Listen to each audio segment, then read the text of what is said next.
জয়পুরহাটের সড়কে বেড়েছে অবৈধ ব্যাটারি চালিত রিকশা, ভ্যান, অটোরিকশার দৌরাত্ম্য।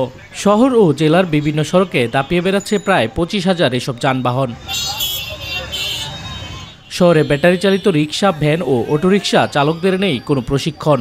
বেশিরভাগ চালক মানেন না ট্রাফিক আইন। যত্রতত্র পার্কিং, ঘোরাঘুরি করায় সৃষ্টি হচ্ছে যানজট। ঘটে মাঝে মধ্যেই দুর্ঘটনা। যানজটে অতিষ্ঠ সাধারণ জনগণ।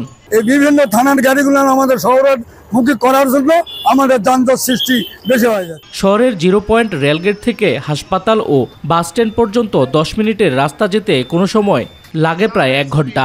যানজট নিরসনে এসব অবৈধ যানবাহনের বিরুদ্ধে সংশ্লিষ্টদের কার্যকরী পদক্ষেপ চান সাধারণ মানুষ।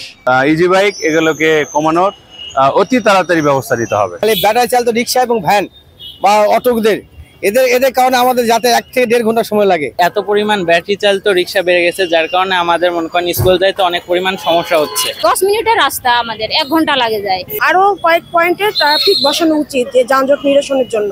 যানজটের কারণে অনেক সময় অনেক বেশি লাগে। আবার লাইসেন্স দেওয়ার অথরিটি না থাকার কথা স্বীকার করে পৌরসভার লাইসেন্স পরিদর্শক বলেন, পৌর পরিষদের সিদ্ধান্ত মতে লাইসেন্স দেওয়া হয়েছে।